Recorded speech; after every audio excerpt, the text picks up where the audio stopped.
Сәлем қыздар, біз осындай сіздермен бірге жеңіл оңай тоқылатын косынка тоқимыз. Менде косынканың ұзындығы 51 сантиметр, менің басым өлшеміне 57 сантиметрге осы өлшем дұрыс келді. Және ұзындығы ширинасы ұзындығына қарай өзгере береді.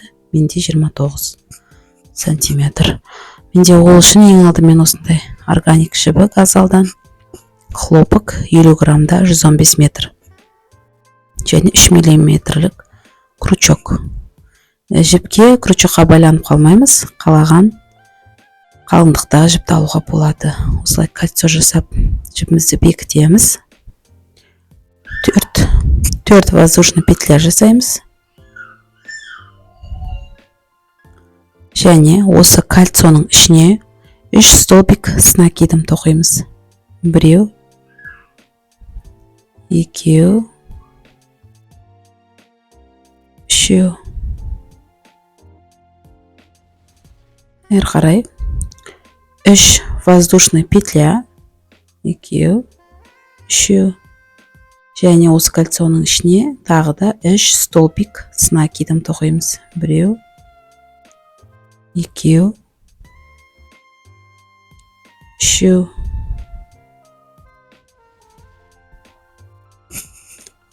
Бір воздушный петля жасаймыз. Осы жерге бір столбик с накидом тоқимыз. Әрі қарай кольцомызды жабамыз. Неге бізде орамалдың ұшы дайын болды. Бірінші рядымыз, екінші ряд. Осылай кері бұрып 4 воздушный петля жасаймыз. Бізде үнемі қатарымыз 4 воздушный петлядан басталып отырады. 4. Және осы бірінші арканың ішіне 3 столбик с накидом тоқимыз. 1, 2, 3.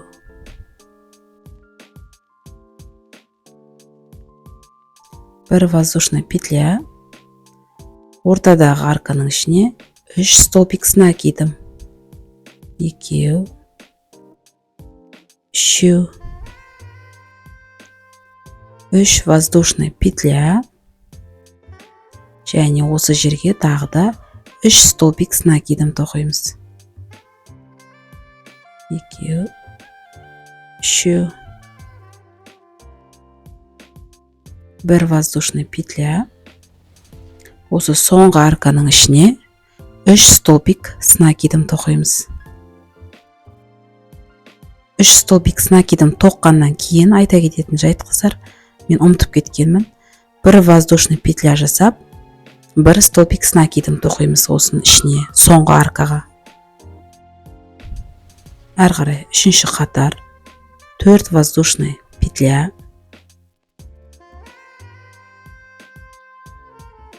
Бірінші аркаға 3 столбик с накидом тоқимыз. 3 столбик с накидом тоқимыз. Бір воздушный петля. Келесі арка бізде көрініп тұр. Соның ішіне де 3 столбик с накидом тоқимыз.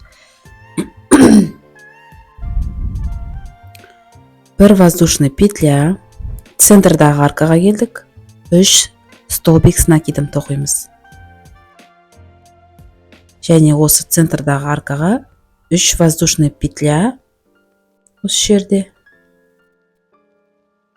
Тағы да осының ішіне 3 столбик с накидом тоқимыз. Бұл бізде үнемі қайталанып отырады. Осы ортадағы аркада осылай 2 раппорт орындалады. Бір воздушный петля. Келесі аркаға 3 столбик с накидом тоқимыз. 2, 3. Бір воздушный петля. Соңғы аркаға 3 столбик с накидом тоқимыз. 1, 2, 3. бір воздушный петля, осы жерге бір столбик с накидом тоқимыз. Үшінші қатар бұл бізде. Және кері бұрып, осылай 4 воздушный петля жасаймыз. Тағы қайталанады. 3 столбик с накидом. Бір воздушный петля. Келесі аркаға тағы да 3 столбик с накидом.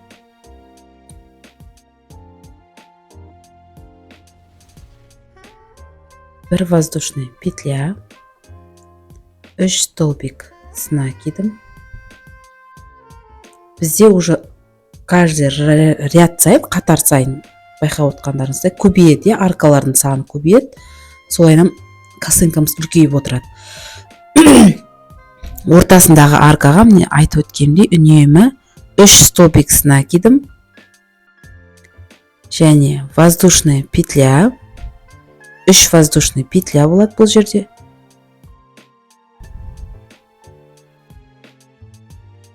Және 3 столбик с накидом тоқимыз.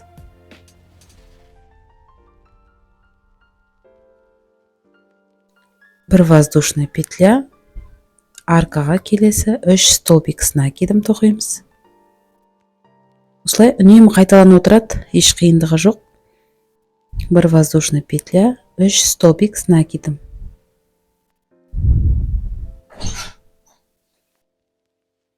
Бір воздушный петля, соңғы аркаға 3 столбик с накидом тоқимыз.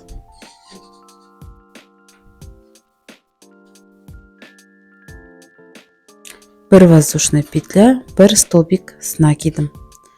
Қатардың соңында үнемі қайталанып отырады. Міне орамауымыз біздің үлкейіп келе жатыр. Міне бірінші аркалар осылай көбейе береді. Әрі қарай өзіміз жалғастырамыз. Неке орамауымызды керек ұзындықта тоқып болдық. Әрі қарай бізде жиегін әдемілеп обвязка жасап шығамыз. Бір воздушный петля, 2 столбик без накида тоқимыз. Біреу, міне, екеу. 3 воздушный петля, және жаңа соңғы тоқыған петляның ішіне 1 столбик без накида тоқимыз. Әрі қарай 3 столбик без накида тоқимыз. Екіншісі, үшіншісі, 3 воздушный петля, және соңғы тоқыған жерге тағы да 1 столбик без накида тоқимыз. Осылай әдемілеп өрнектеп тоқып шығамыз. Яғни бізде 3 столбик без накида тоқимыз. Және 3 воздушный петля.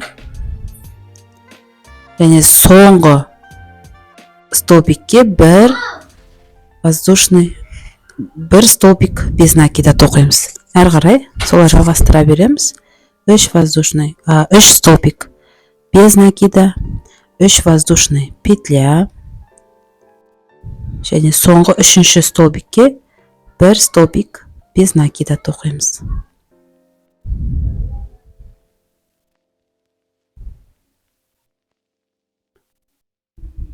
Не, 1 столбик без накида, 2-ші столбик без накида, 3-ші столбик без накида. 3 воздушный петля, не соңғы шыққан жеріне сол 1 столбик без накида тоқимыз.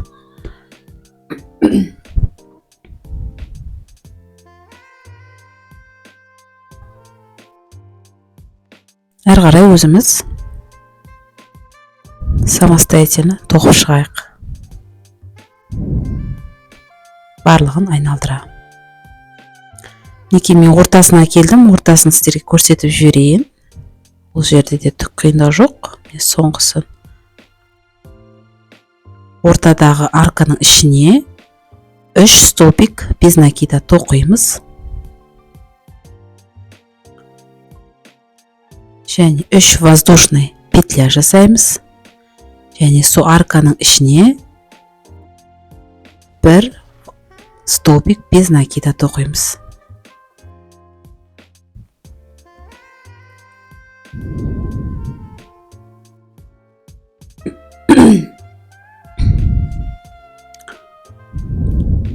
Ең соңғы қатарына келдік.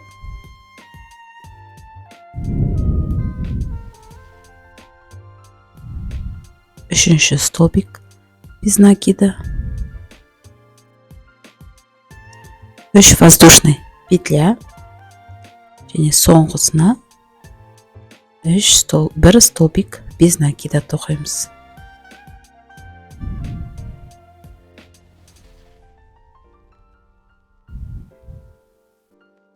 Осы жерде жібімізді қиямыз.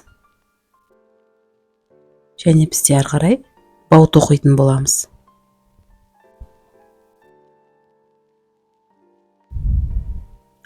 Ол үшін осылай узелок жасап алып, біз 70 көзден тұратын осылай воздушный петлялар жасаймыз. 70 петля.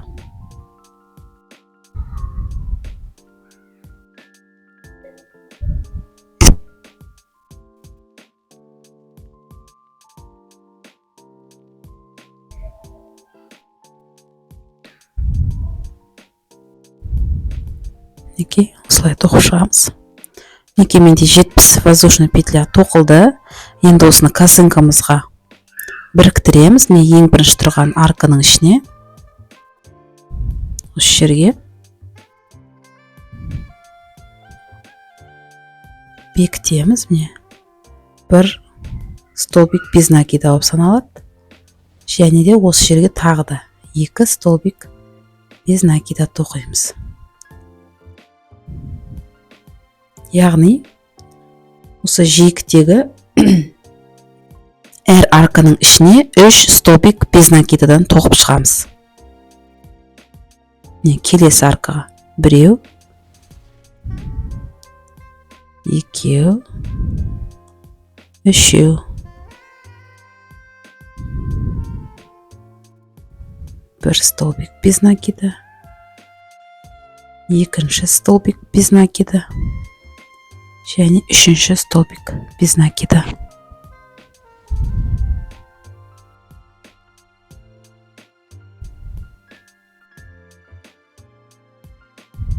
Осылай өзіміз тоқып шығамыз.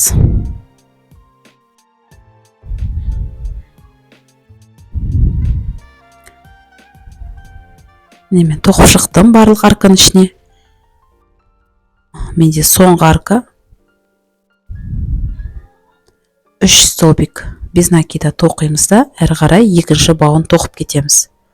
Бұл жақта да 70 воздушный петля жасаймыз.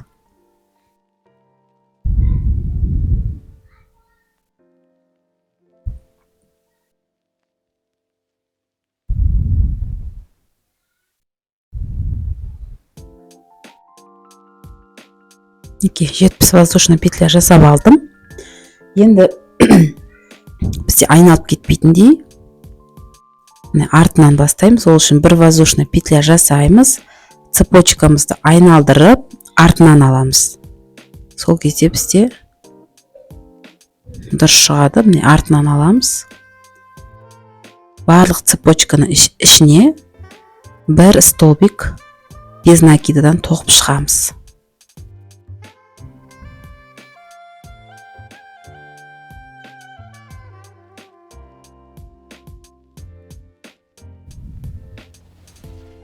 Әр петляның ішіне тоқып шығамыз.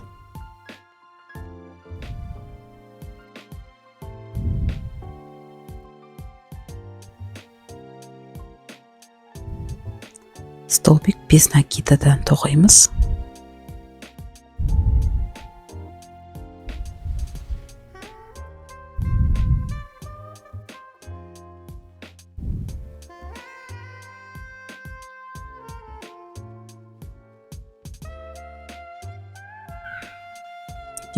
Ары қарай өзіміз тоқып шығайық. Мінекей мен косынканың өзіне келдім, бауды тоқып болдым. Әрі қарай бұл жерде де бізде әр петляның ішіне бір столбик без накидадан тоқып шығамыз. Міне бізде көрініп тұр петлялар анық болып. Солардың ішіне біреуден тоқып шығамыз.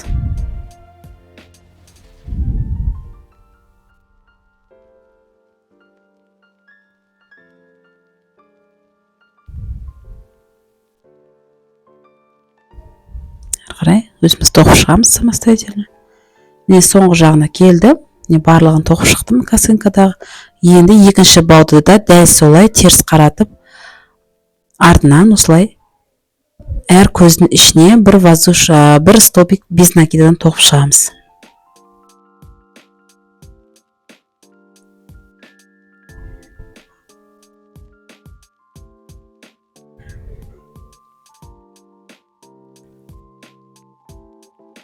Дәл жаңа көрсеткенімдей тоқып шығамыз.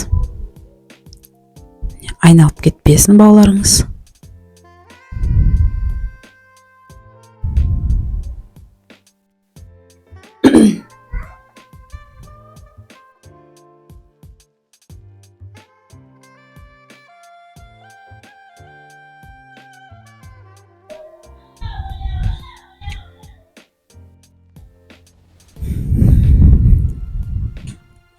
Неке екінші бауды да тоқып шықтым. Соңғы көздері. Сіздер осы жерден осындай қалыңдық ұнайды десе осымен тоқтасаңыз болады. Болмаса тағы да тоқып шығуға болады. Мен тағы да екінші қатар үстінен айналдырып столбик без накидамен тоқып шығамын. Уже артық қалған жіпті осылай жасырып кетем арасына. Бұл жақта уже оңайырақ петлямыз біздің көрініп тұр. Соның үстінен алып тоқи береміз.